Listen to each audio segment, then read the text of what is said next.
Good morning, sir. Good morning. Good morning. So, so today's session is regarding the dispute relating to ITC. So, my first question would be, sir, how is the concept of input tax credit or One second. One ITC second. in GST? Yes, yes. Sir, how is the concept of input tax credit in GST different from the erstwhile indirect tax regime, sir? You see, if you look at the basic definition of the or the enabling provision of the eligibility for the input tax credit, that is section 16. The first and foremost, the primary condition for eligibility to avail credit, the requirement or the condition is much more wider than what it was in the earlier indirect tax regime compared to central excise or value added tax. In the GST section 16 subsection 1 says that I am eligible to take input tax credit of the goods and services used or intended to be used in the course or furtherance of business. Now this terminology in the course or furtherance of business has very wide connotation compared to what it was in the previous regime, wherein the credit was restricted to use in relation to the manufacture under the central excise law, and in the VAT law, it was used in relation to the manufacture or used in relation to the sale.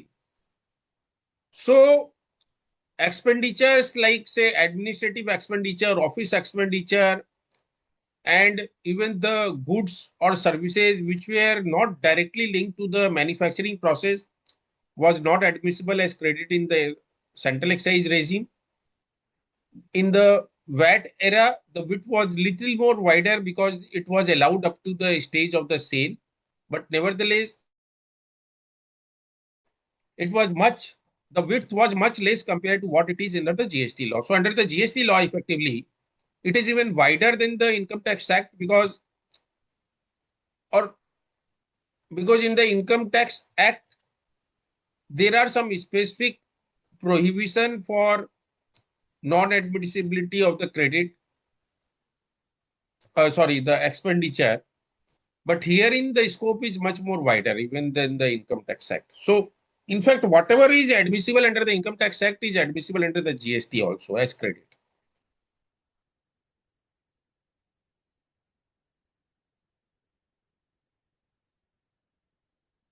You are muted.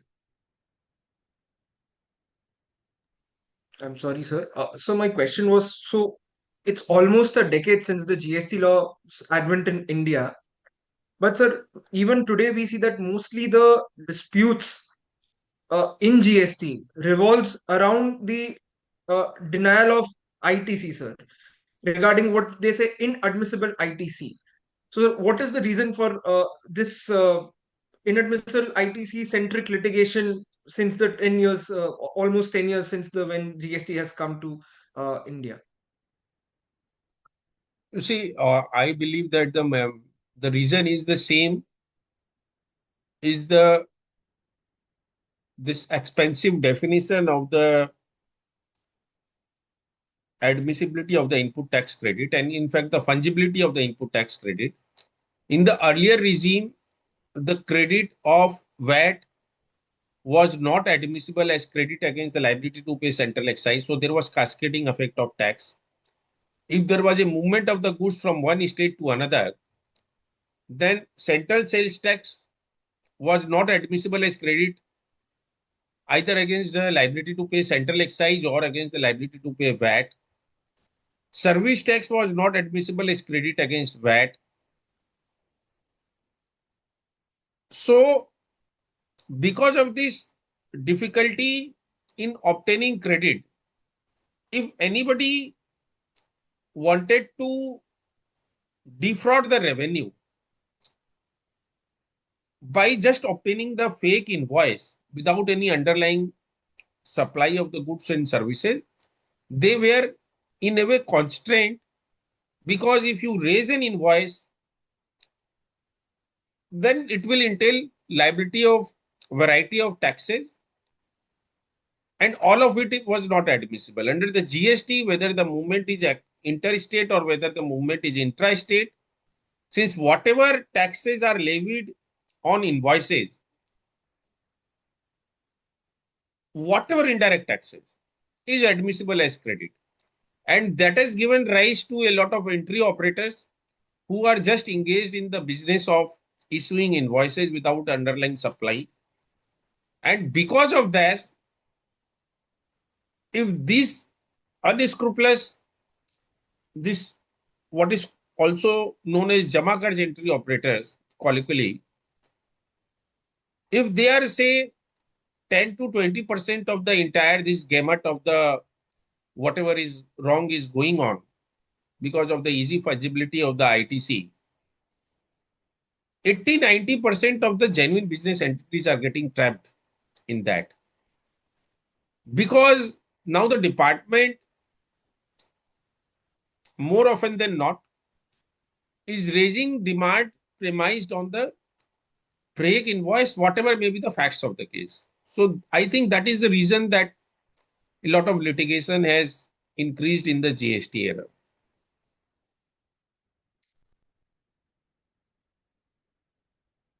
So, but were these Jama Kharchi operators, as you stated, is it a phenomenon just to the GST law, or did they exist in the erstwhile indirect tax regime too? They were there earlier also, but because of this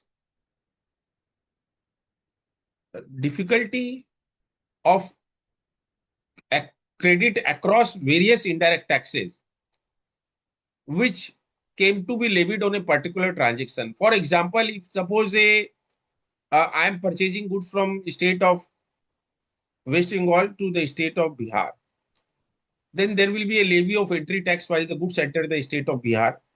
There will be central sales tax. There will be central excise duty if it is a manufacturer selling goods to the trader. But the trader who is buying the goods in the state of, say, Bihar, and if it happens to be a transaction which is just a paper transaction, then he was not eligible for credit of central sales tax or central excise or entry tax. But now all of it, indirect tax, which will be in form of GST, replacing all these taxes. So there is no CST, there is no central excise, there is no entry tax, there is nothing. There is only one tax, which is GST. And whether a trader is interacting or doing business with a manufacturer, whether a service provider is doing business with a trader, everything is taxable under one basket, that is goods and service tax, and everything is admissible as GST. So this has increased the adaptability and the possibility of all these entry operators to increase their size of the business and also to commit all these kind of fraudulent activities.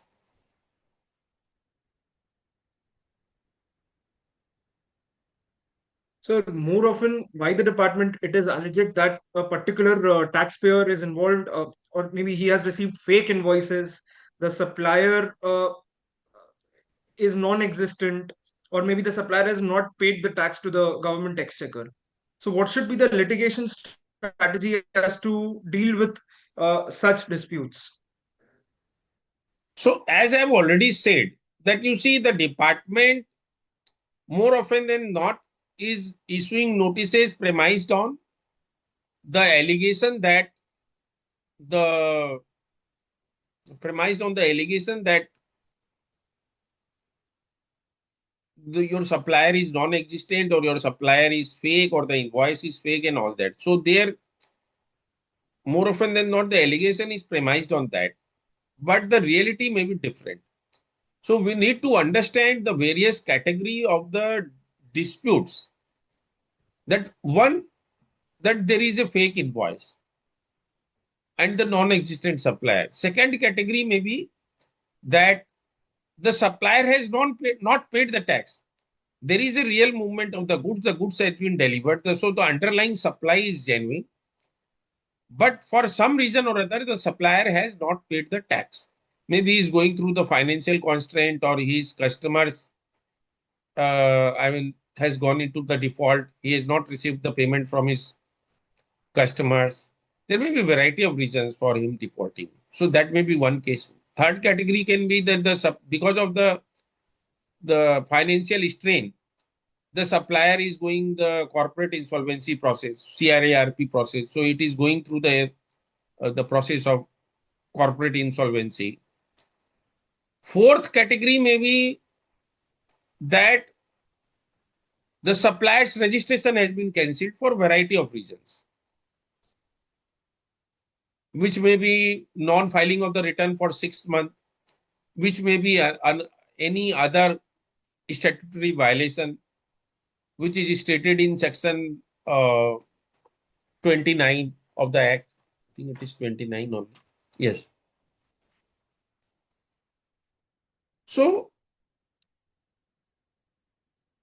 and the last category can also be that the supplier is non-existent. So one has to bifurcate and first of all find out the reality of a transaction and then build up a defense according to the facts of a case.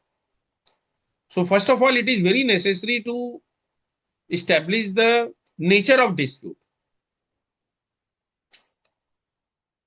and then put up a defense accordingly.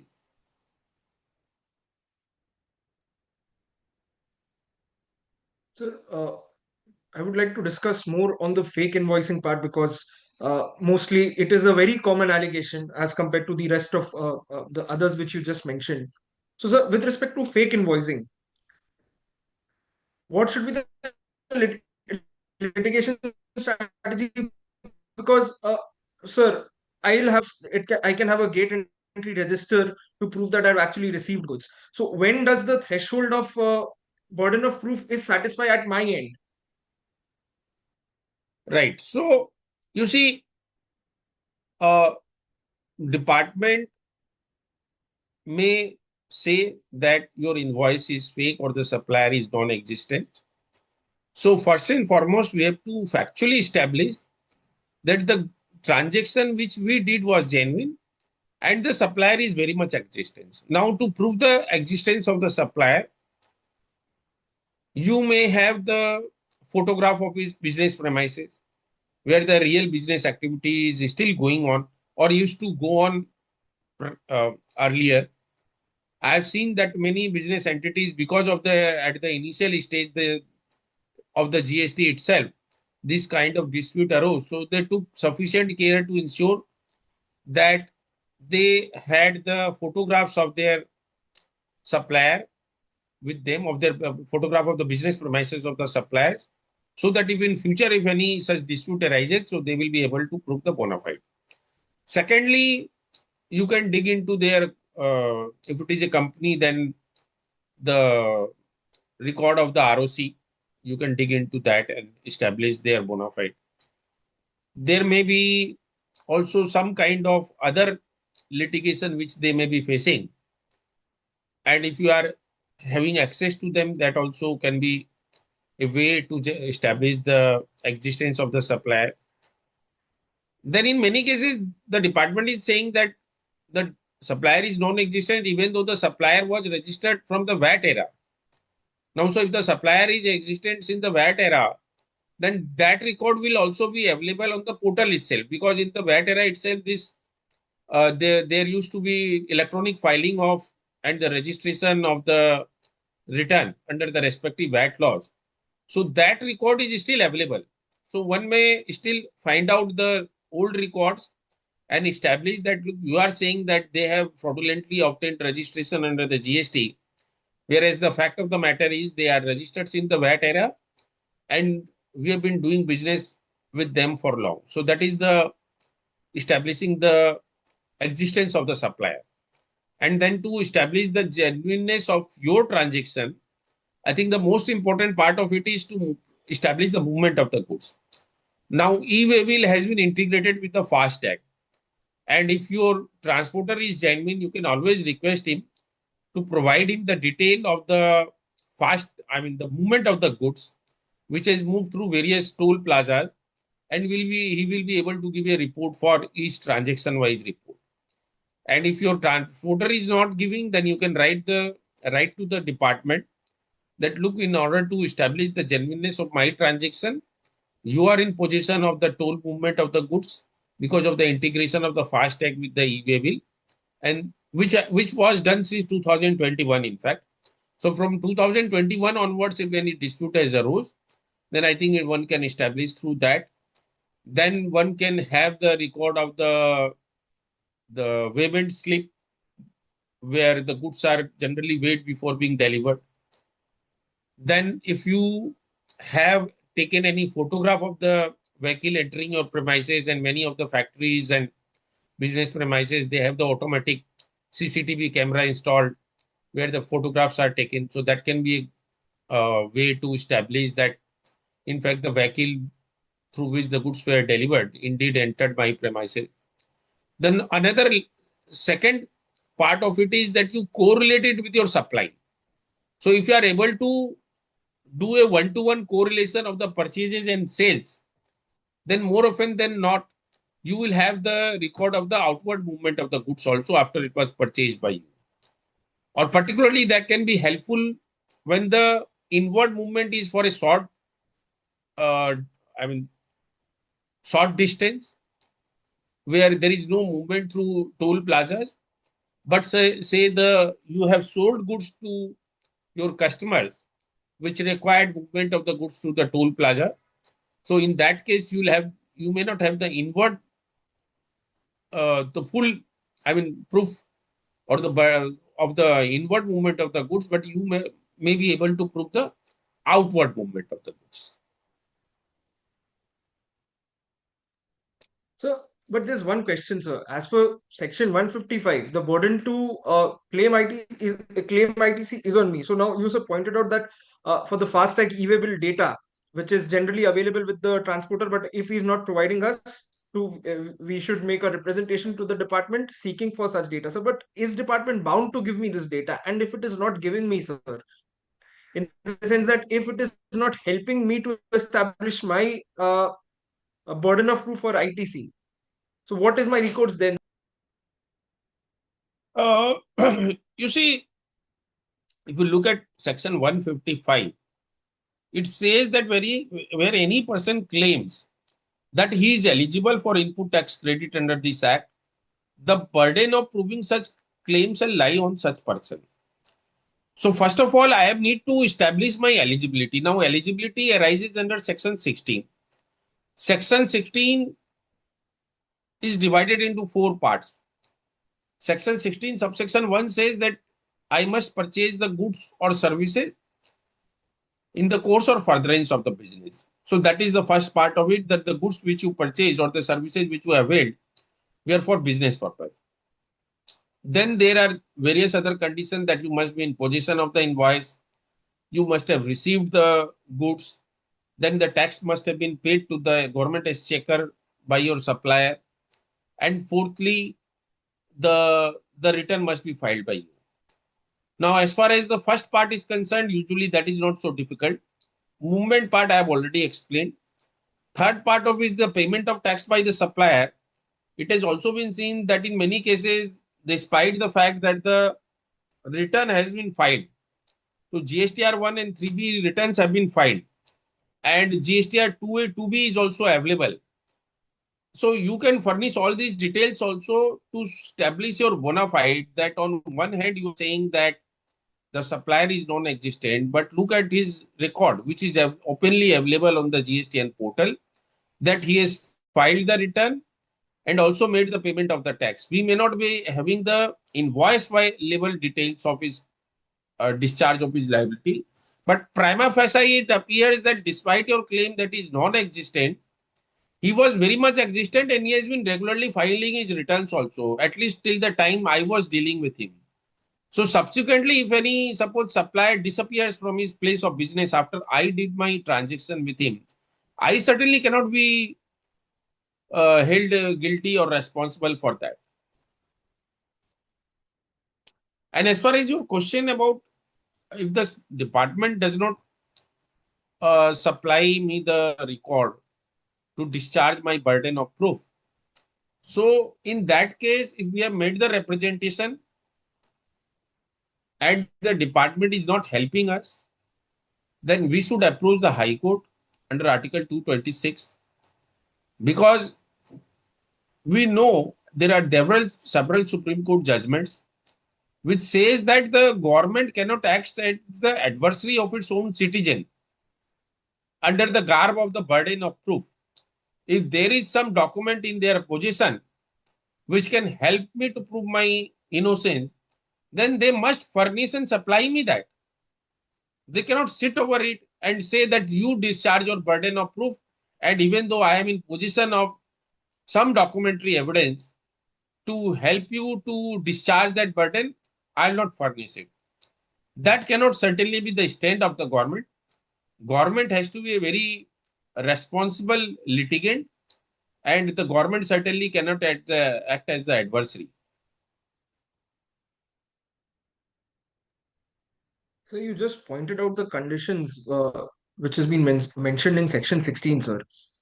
Now, Yes, sir, we have seen that across various high courts, Section 16 to see that particular provision has been challenged. correct.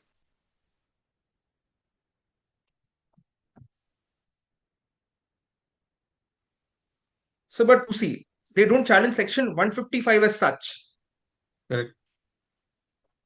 I really don't So, think 155 needs to be challenged. There is nothing in 155 to challenge, because 155 is saying that the initial burden is on me. So, like we know under the Income Tax Act, if I if there is a say demand against me under Section 68 or 69, and I am discharging my initial burden of proof by furnishing the necessary documents, then the burden shifts to the department, and this burden keeps shifting between the department and the SSE. So it is not that after I discharge my initial burden, still I will be held guilty for conditions which are beyond my control.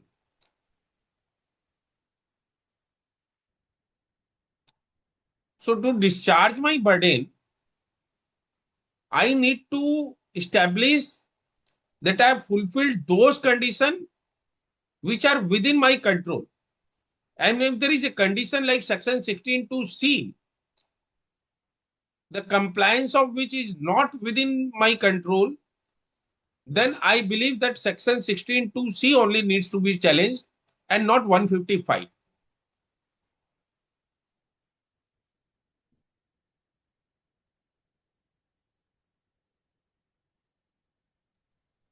but a question which is supplementary to it. Tomorrow, sir, if courts strike down 16 to C, Yes. hypothetically assuming that courts have struck down 16 to C, but the department again by invoking Section 155, it says that no, you have not fulfilled this criteria, even though Section 16(2)(c) is struck off by the courts, being unconstitutional. So then, in this case, will that order hold good, sir?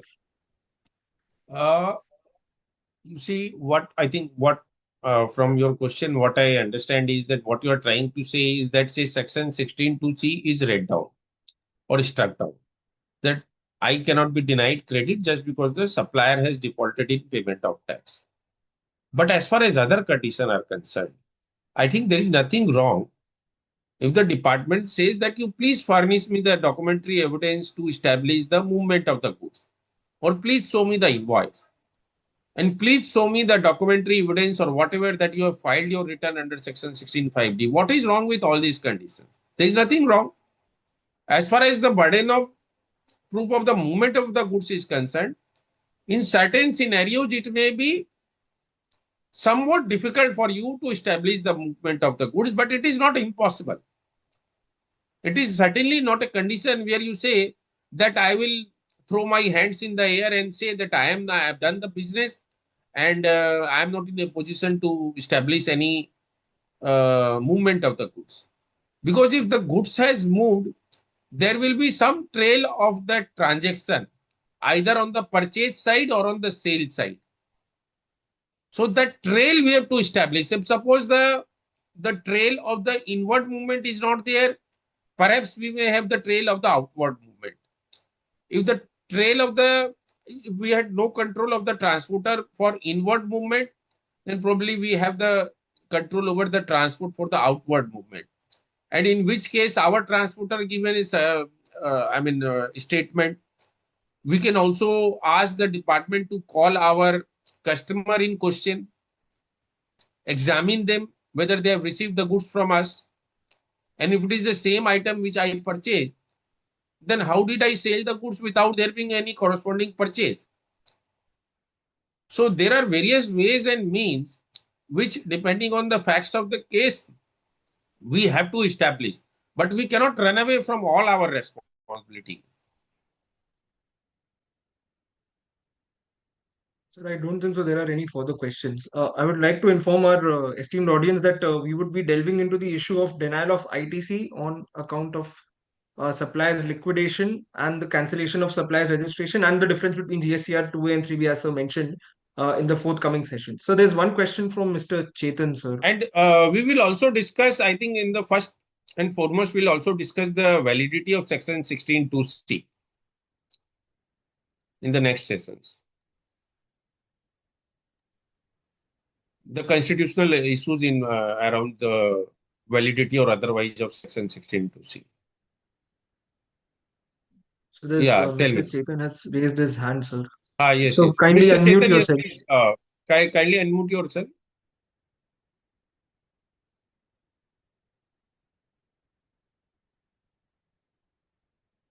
Mr. Chetan, please unmute yourself and ask.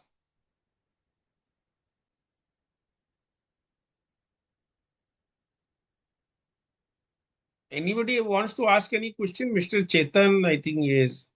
Who is? Hello. Yes, yes. Yeah, Vinay sir, good morning. Good CA morning. Chetan Oswal, CA Chetan Oswal this side. So we have been Yes. handling the scenarios where these ITCs are denied for the parties being declared NGTP. Like these scenarios are happening across Maharashtra.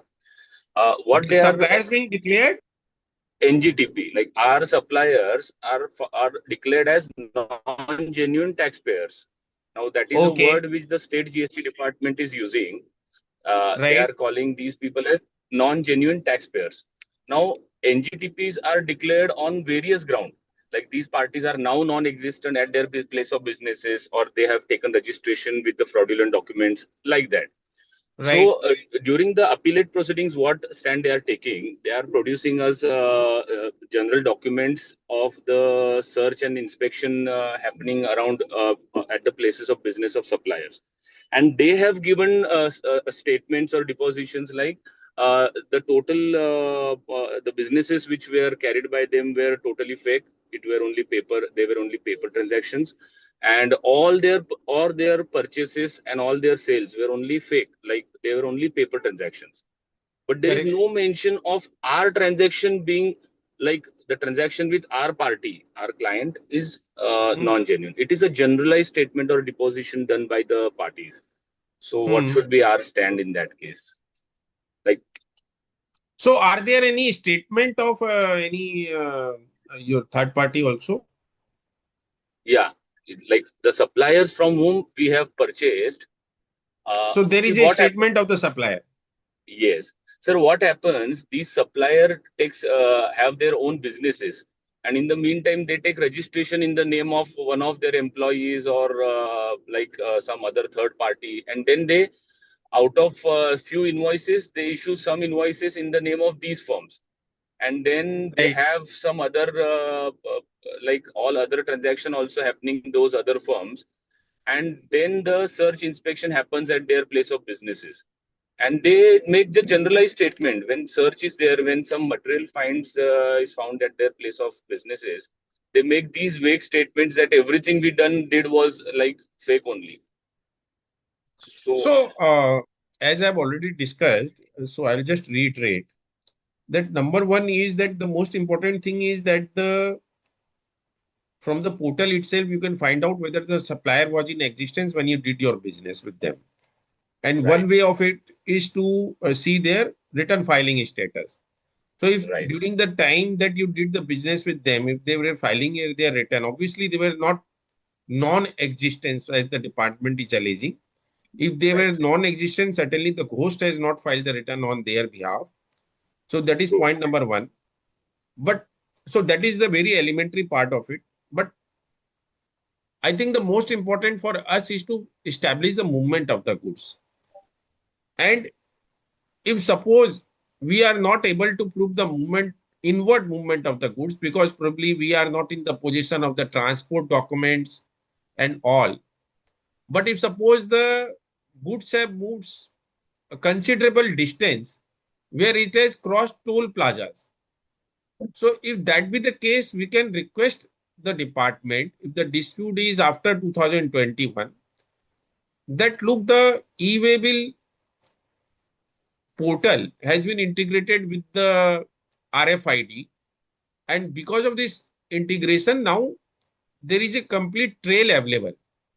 And in fact, you might have noticed that in many such cases, they are raising the demand on that basis itself, where they are themselves annexing the toll plaza reports, that you are saying that the goods has moved, say, from Pune to Bombay, but in between there is no toll movement happening from the route that we have stated or from any of the toll plazas. So that request we can make to the department, and then we can also reconcile our purchases if the inward movement is for a short distance where there is no movement across any toll plaza. Then we can do a reconciliation between purchase and sale and give evidence of the movement of the goods, which is your outward transaction. And also for the receipt of the goods, if you are able to demonstrate that indeed the goods were received by you, then I think the jurisprudence is in your favor, as we will be discussing in the next session. That Right. in the, it is not that in the GST era itself, for the first time, these kind of cases are coming. True. In the True. central excise, in the VAT law, in fact, and even under the Central Sales Tax Act, Customs Act, all these kind of allegations under various contexts are there, and we'll be discussing it in the next session. That about these judgments also will give the reference to the relevant citation Right. and how to go about it. Because you see, the jurisprudence is entirely in my favor that for the default of the supplier, the buyer cannot be penalized. Right. So So their stand is, basically, yes. but ultimately, the law also says that I have to establish my bona fide. Now, to establish my bona fide, the only way we can do is to establish it through movement of the goods. Right. Because if I are not able to prove the movement of the goods, then I think it is very difficult to establish your genuineness, Right. considering the serious allegation which is there against your supplier. And also, we should see cross examination of the supplier as well as the cross examination of any third party whose statement is the basis of the demand.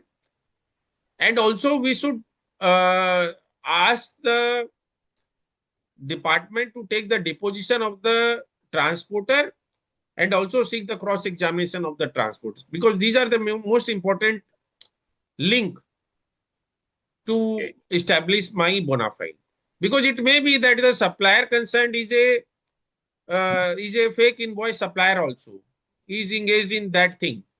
But as far as I am concerned, he has done transaction. Maybe that 40-50% of his transaction are bogus, but Right. 40-50% may be genuine also. Right. Which we have entered.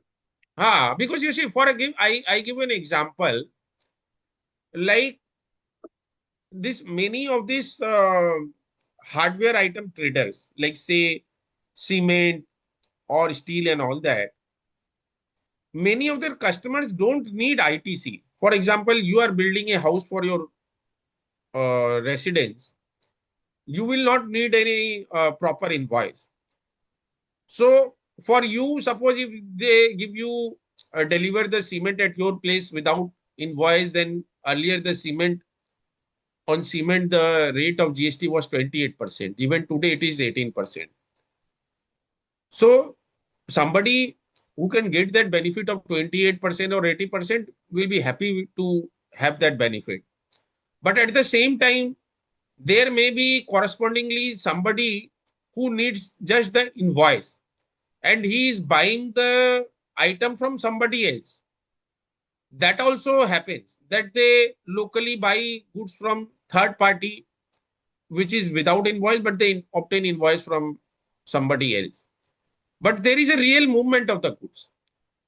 So in that case, you can establish that look, these people, they are buying it from somebody else and then delivering the goods to me. And that invoice is, I mean, the goods which I have, the transaction which I have done is genuine. Right. Sir, one more point I Because want I may you be to. in that 50% bracket where he is doing the genuine transaction. Right.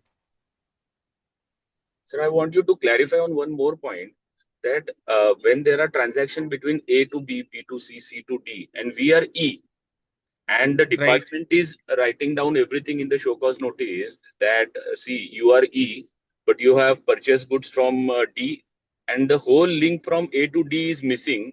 They are like non-genuine, they are not at their place, or maybe D has given some deposition that everything we did was fake only, and now A, B, C, D, all four parties are missing, and now you are the person who have bought this, and that is why the whole transaction was of the fake billing.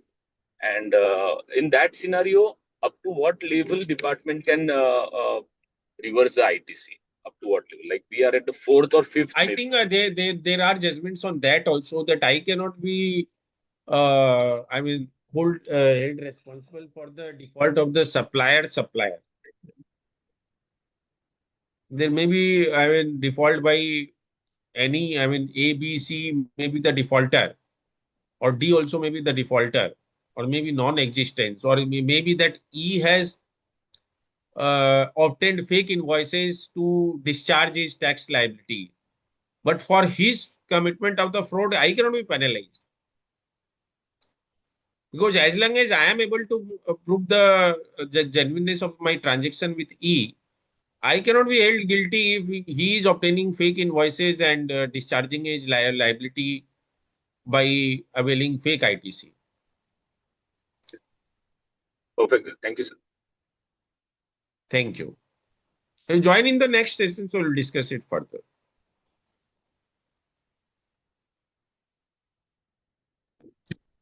Yes.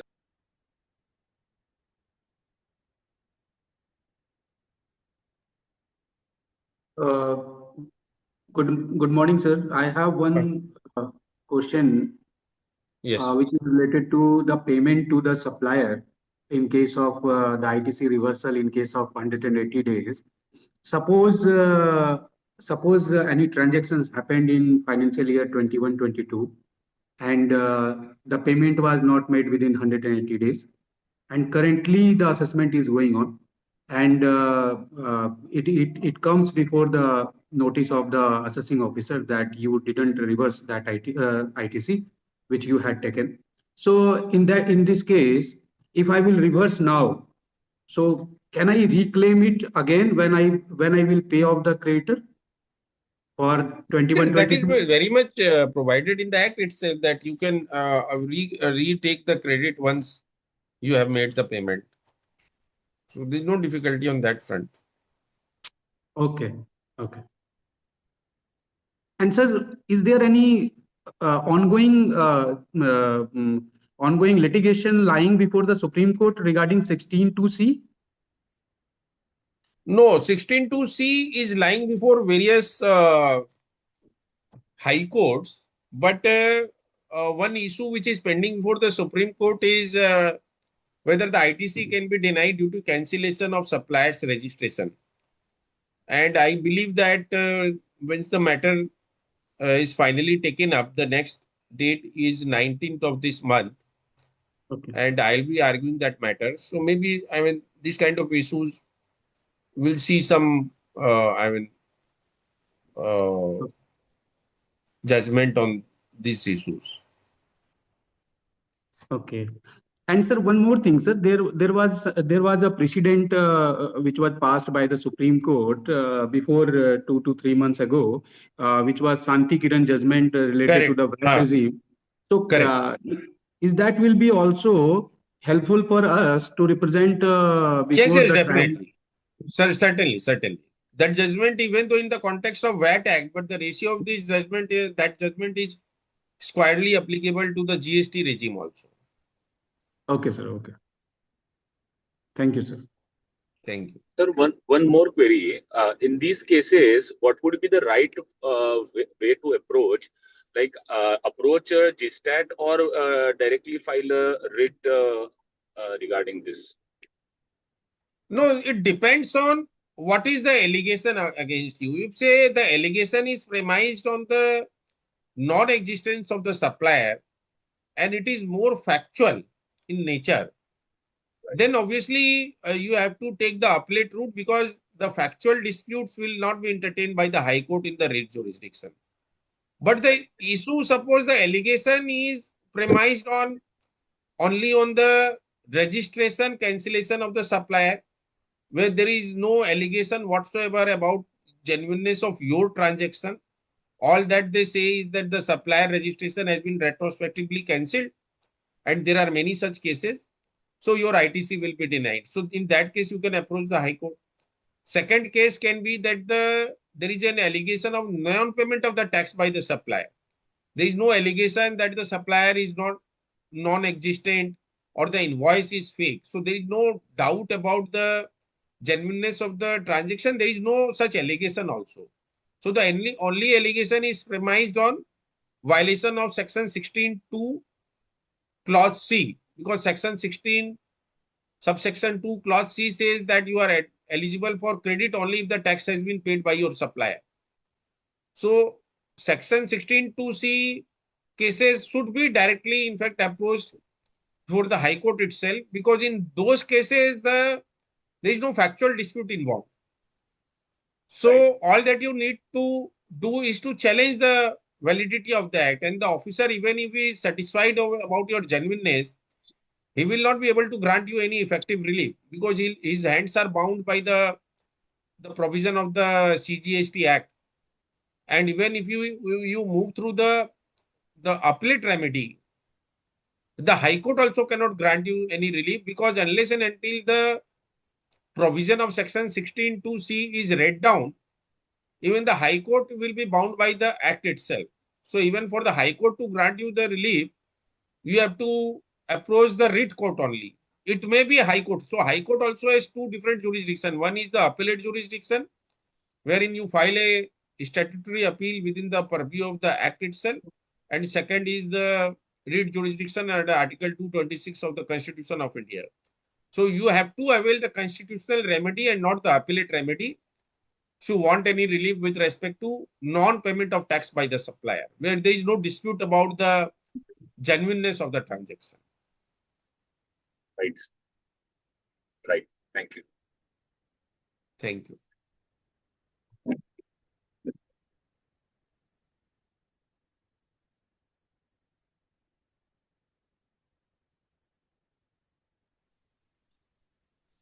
Sir, should we close this session today? Yeah, If if there there are are no no further. more further questions, then we can close. Thank you, sir. Thank you, sir. Thank you.